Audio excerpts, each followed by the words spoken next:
Hello, Viking fans, and welcome to this week's edition of Viking Talk with Coach Josh Morgan. I'm Brandon Davis, and as always, glad to have with us Warren Central head football coach Josh Morgan. Coach, glad to have you this week. It's good to see you, Brandon. Much better circumstances this week. Our backs were against the wall last week, playing a very good Pearl team, probably the best team in the region that we'd seen to this point, but came away with a 3-0 last-second field goal win. Coach, give us your thoughts on the game.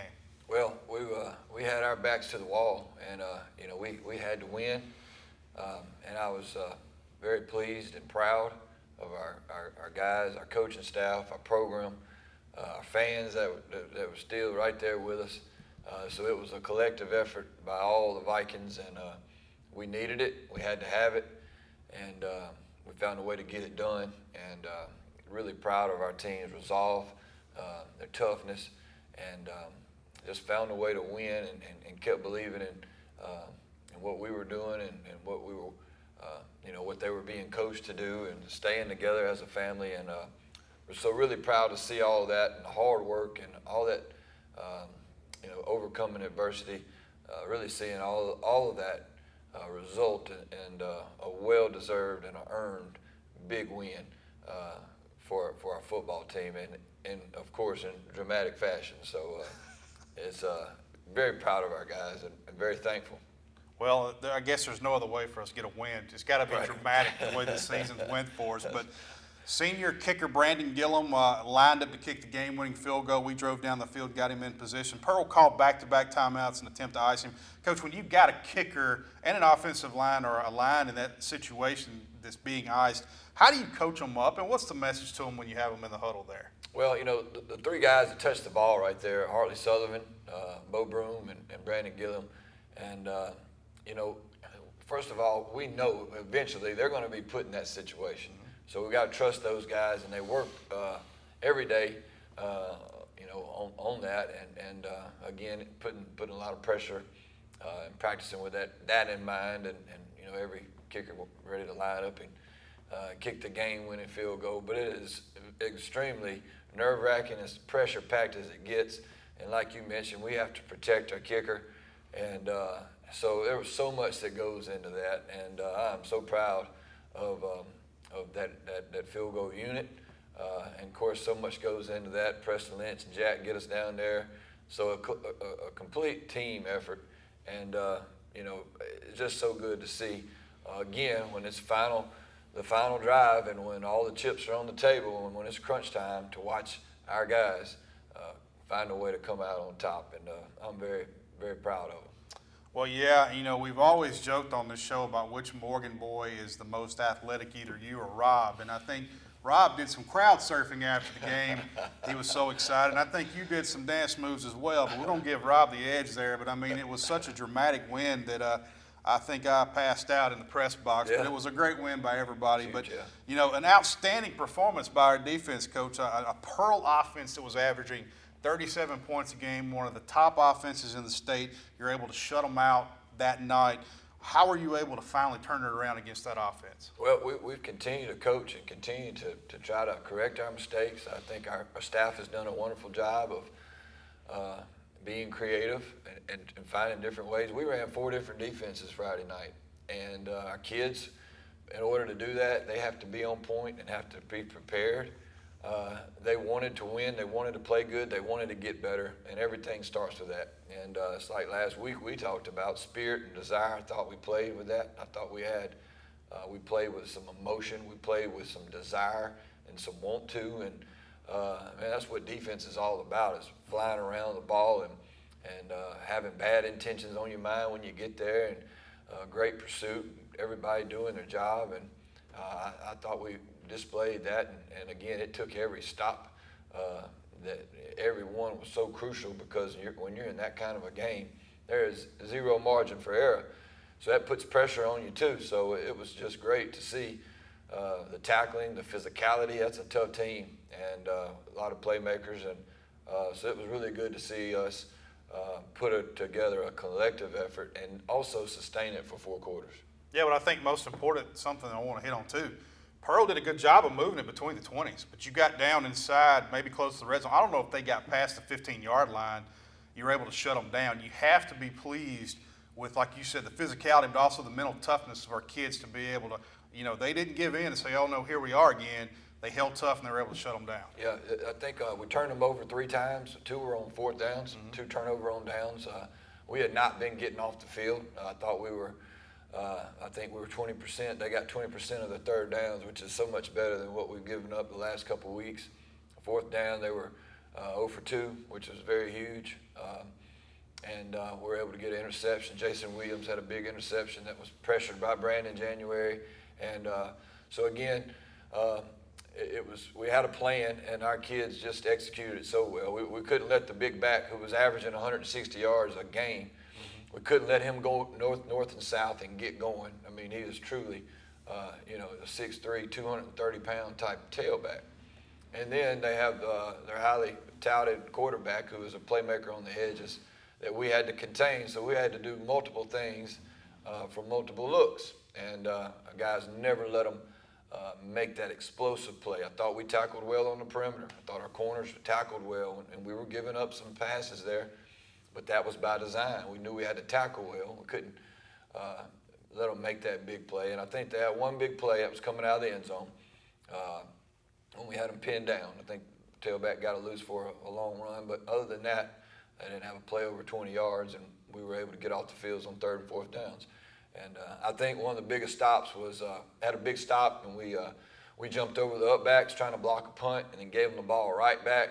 Right. And we were able to be mentally tough and rise to that occasion, hold them to a field goal try. They didn't make it, and that really was a momentum changer, because we had it, and they got it, and then we got it back, and then we really never let up with control of the ball game. It was a back-and-forth affair all night, especially a seesaw affair. Our offense, though, Coach, I felt like we left a lot of meat on the bone. If you think about it from our offensive opportunities, we moved the ball well between the 20s as well, but it seemed like untimely penalties, and then also we got in the red zone and we stalled out. It seemed like it hurt us. How do you fix that going forward, and how did you assess that? Well, we thought like you said it very well. I mean, there was opportunities there. We had a turnover. We had good field position. I thought our special teams was really good, and Brandon had not only the game winner, but he had some really good punts and getting us out of the end zone, and good kickoffs, and good coverage unit. But we have got to take advantage of those opportunities, and Pearl is a very good defensive team, and they had a lot to do with it. And their defensive line, I thought it was one of the toughest that we've seen, and we've seen some good ones. And it was tough sledding in there. Points were at a premium. But what we were able to do was maintain some drives that allows the defense to have some rest and allowed us to play good team football. We did not turn the ball over and did not make a crucial situation. I think we had one turnover. I think we went for it on 4th and really long. We tried the Georgia pass, but we were kind of stuck in no man's land. So we took care of the ball. We had long drives. But again, ideally, and what we want to do as far as execution is at least to finish it with points. And missed a field goal earlier, and self-inflicted wounds on some drives that really hurt us, and it's really frustrating. We know, and we've been working on it. We've addressed it, and we've got to do a better job of executing consistently. And we also got to be doing a better job of making plays. I thought we had some holes there where we could get out and make some plays. So again, definitely address that situation, and we're very well aware of it, and we're trying to get our kids coached up and let them understand and be better at it, and try to get this thing really hitting on all cylinders in all 3 phases. Well, Coach Brogdon joked about it after the game, but he's really spot on. Number 99, Jeremy Jackson, their outstanding defensive tackle, he actually graduates. So that's actually a benefit for us going forward. That young man has had a heck of a career at Pearl. Yes, he's a good player. I mean, they're and it seems like every week they have the other team has these really special players, and they're good players, and they're fun to play against and coach against. It's fun usually after the fact that but you have to bring it. And if you want to play great football and in a great district, and this is the place to be, and you're going to get it week in and week out, and great coaches and great atmosphere and great players. So that's what makes all this fun. But we play against some really good players. Well, that was a fantastic game, a really fun one on Friday night. This is Viking Talk. We're visiting with Coach Josh Morgan. Coach, well, Good thing about winning Friday night means we are playing meaningful football going forward, and we travel this week to take on the Terry Bulldogs. So what can you tell us about Terry? Terry is going to be faster than us, and they're going to be bigger than us, and that's not a good recipe for us. That they are very talented. They have athletes. They're going to be big and physical. So in order for us to combat that, we're going to have to be good at what we do. We're going to have to play good. We're going to have to execute well. And but they are very talented. They have all of our respect. This game counts just as much as Pearl does. We have dug ourselves in a bad hole.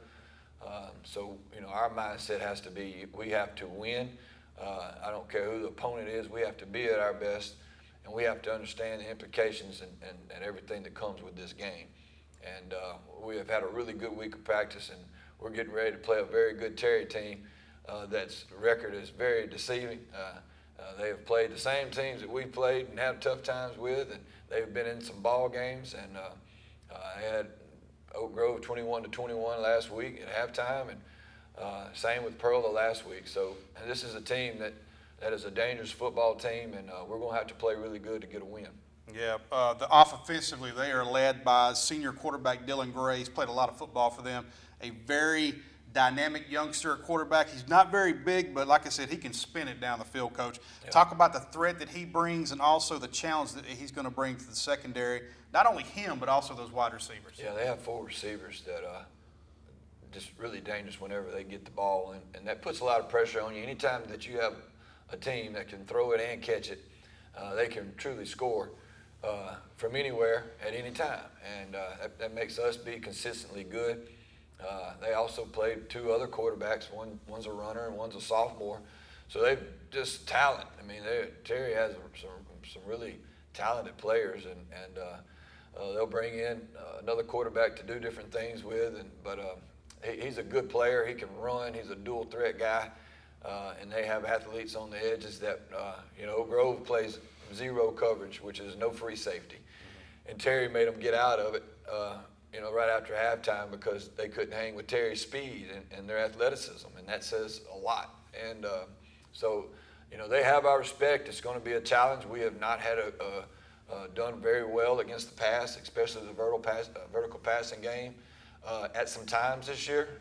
We have tried to have make that a point of emphasis with our corners and our secondary this week, and we're anxious to be better in that aspect. So it'll be a good matchup for us, and hopefully we can get after the quarterback with our pass rush and be really good with our pass defense.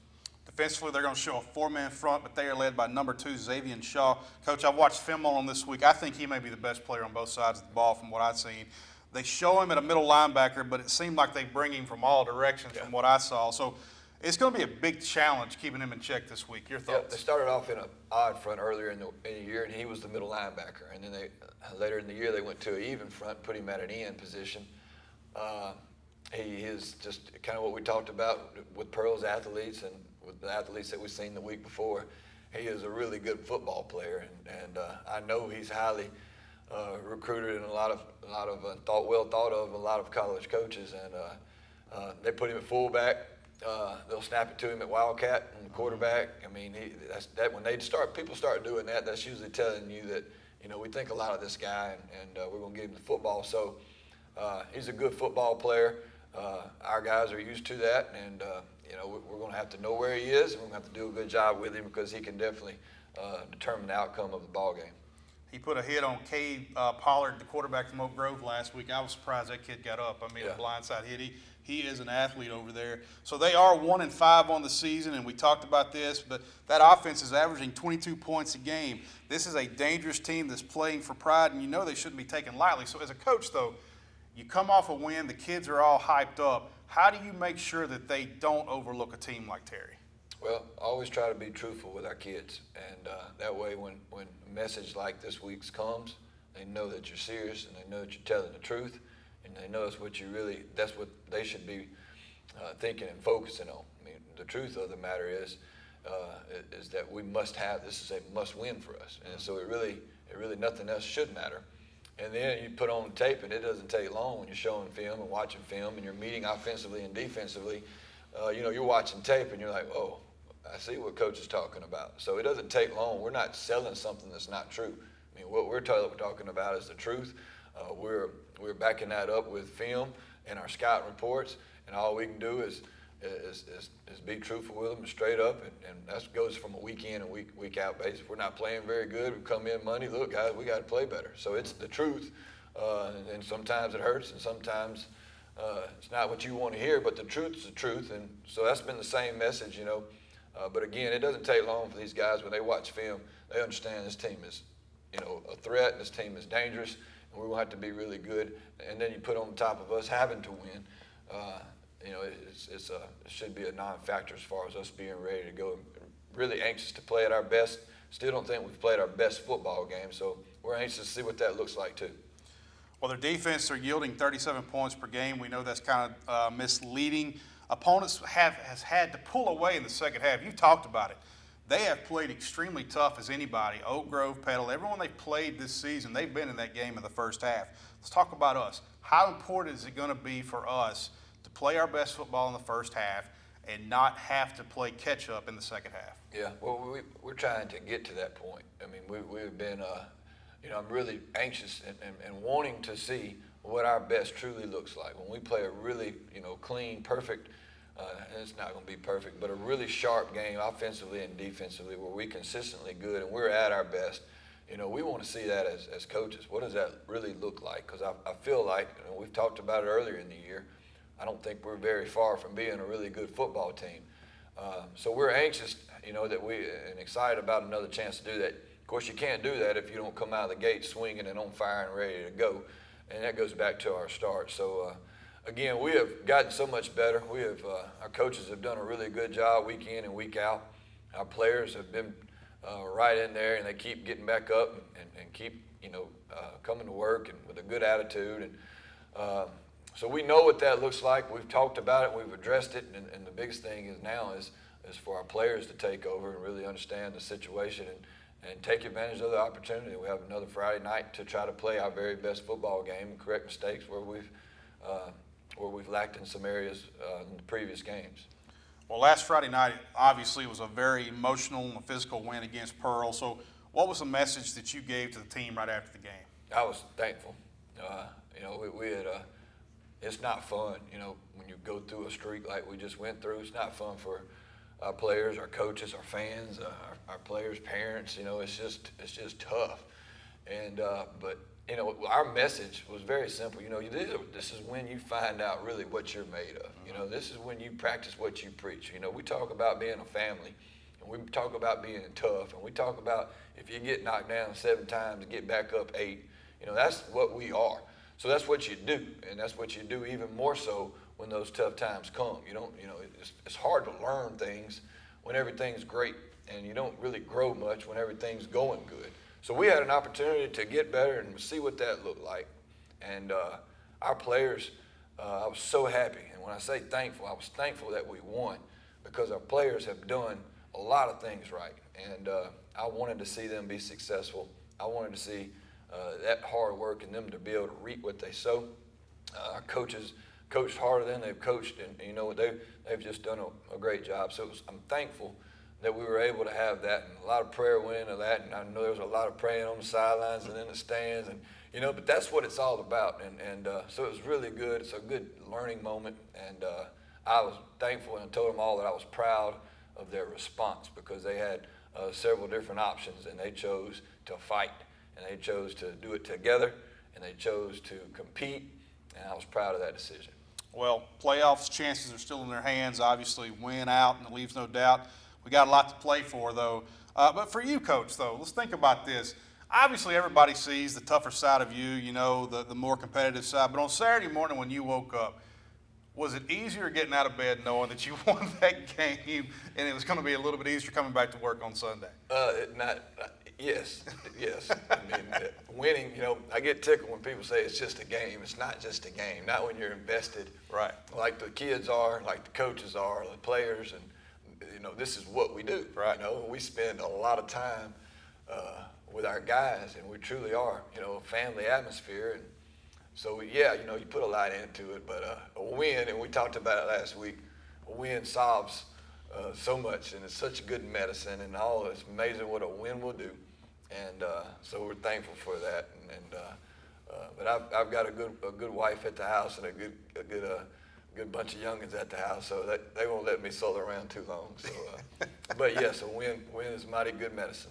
Well, so I don't think that you had a 3-game losing streak. Maybe it was your second year, something like that. Maybe I know your Yeah, first and I second can't year, recall. you struggled, but yeah, I think you did this to yourself though. It's your own fault, right? Yeah, I guess so. Yeah, you set your own standard. That's Yeah. not your own I fault. don't want to do it again. No, let's not do it again. So talk about practice this week and how the team responded. Well, it's a lot of it's amazing, what, like I said, what a win would do. It just gives you that confidence.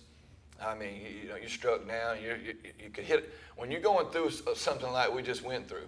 All right, and we might go through it again. I don't know, but it's very tempting just to say panic button and then we're finna go to do something that we're not. What you have to do and what we feel confident in what we're doing is what we are and what we do. So we're confident in that.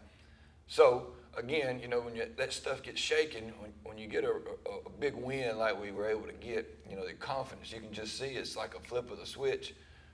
So our kids are confident, and you could see also, a little bit of taste of that goes a long way. Success usually breeds more success, and you want more of it. So, a very energetic football team. Of course, the weather helped with that a little bit. Oh yeah. But I think the confidence thing, that's such a finicky thing, especially in high school. It could be shaken, and I think I kind of saw and felt that a little bit more so than the previous wins. But you just hit on a good point, something I want to talk about from a coaching standpoint. A younger coach, maybe if they didn't have the mentor, you've always had great mentors with your father and the coaches here at Warren Central. As a younger coach, though, when you're going through something like that, do you think you would have been more prone to hit that panic button, or do you see more coaches doing that? And what would be your message to them if they're going through something like that? Well, the experience has always been good for me to go off on. Trust what you're doing, believe in what you're doing. Once you think what you're doing is right, don't look back and hook it up. And that's, I think that's really important to really know what you are, who you are, why are you that way, why do you believe that, and then stick with your guns. And I think, not saying, and that could be really misconstrued, I'm not saying don't look for the answers and don't look for the reasons. That's not what I'm saying, because we have done some, like I said, we ran 4 different defenses the other night. So it's a philosophy, but you're also trying to find just a way to be able to put these guys that work so hard for you, to put them in the best position to be successful. And that's all we want to do. And we played the other night, for example, we were in a 3-3 defense for the majority of the game, trying to put personnel and put them in a good spot. So try to find the answers, be true to who you are, and there's usually a reason why you're that way to begin with. And once you feel you're right, man, just hook it up and stay with it. Well, talk a little negativity before we get off the show. Your Mississippi State Bulldogs took on the Alabama Crimson Tide. I did some research. Of course, they lost 49-9. We thought they may have had a shot. You won a couple of times under Coach Sherrill when you played there. I think Rob, when he was quarterback there. Then your brother Brett won a couple of times under Coach Croom. State hadn't had much success since the Morgans left Mississippi State. Yeah. So, they need to get some Morgans back up at Mississippi State is what it sounds like. Yeah, So. we had some good battles with Alabama back in those days. And of course, there was that was pre-Saban. Oh, yeah. And that was, so that's a game changer. But it's amazing what Coach Saban's been able to do at Alabama. It really is. He's been a really dominating factor for them. And, right. But yes, we've had some really good battles with Alabama. Had some good times, and the Tuscaloosa and Starkville are close, and there's some used to be some really good battles. Bigger rivalry than what people think. Also, for you Southern Miss fans, congratulations. You're finally in the Sun Belt Conference. That is going to be great. I think for recruiting for Warren Central, may see more recruiting up here because there's going to be bigger games down there. So all around, that's going to be fantastic. But I had to throw that in there just to bring that up, a tidbit of information. But Coach, keys to beating Terry this week. I think special teams. We need to have better special teams than them. I feel like they have a good kicker. But again, we need to be really good and take advantage of that in the kicking game. We need to be very good at what we're doing defensively, as far as truly putting an umbrella around on that back seven, keeping these big plays under check, because they are very, very deadly and very explosive and fast. And offensively, we're going to have to score. We're going to have to score. We're going to score points, because we're expecting it to be one of those types of games, and we have to have that aggressive mindset and being really sharp and executing what we do and how we do it. So hopefully we can get a good rhythm there. And again, looking forward to playing at our best. And here we are. You got 3 games left in the regular season, and this is the time where we really need to be peaking. So I'm hoping we can see some momentum from our last week's win and really get this ball going in the right direction and get hot at the right time. Well, Coach, congratulations on last week. So well earned for you guys, and just so excited to see what happens this Friday night. Yeah, me too. Well, I want to thank you guys for sticking with us and being around. A great crowd last Friday night, and you guys were here when it mattered the most. And I could tell that, the crowd getting involved, it really played a factor into Pearl in some of those key moments there. And again, just thank you for all your support. Again, next week, we will be back at home. We're taking on the Petal Panthers. It's going to be a special night, Senior Night 2021. We have a huge senior class, Coach, that we're going to send off. So, and I think Petal, it's going to be the first time that Petal has ever played here, right? As far as I know. Yeah. I checked some records, but I don't know. Yes, I don't believe so. I believe it's going to be the first time. So a new opponent coming in, a very powerhouse out of the south part of the state. And again, most importantly, we're going to be sending some seniors off that has really laid a solid foundation for this program. Hope you'll join us. But that's going to do it for this week's edition of the show. For Josh Morgan, I'm Brandon Davis. We'll see you next week. But until then, rise up, Vikings.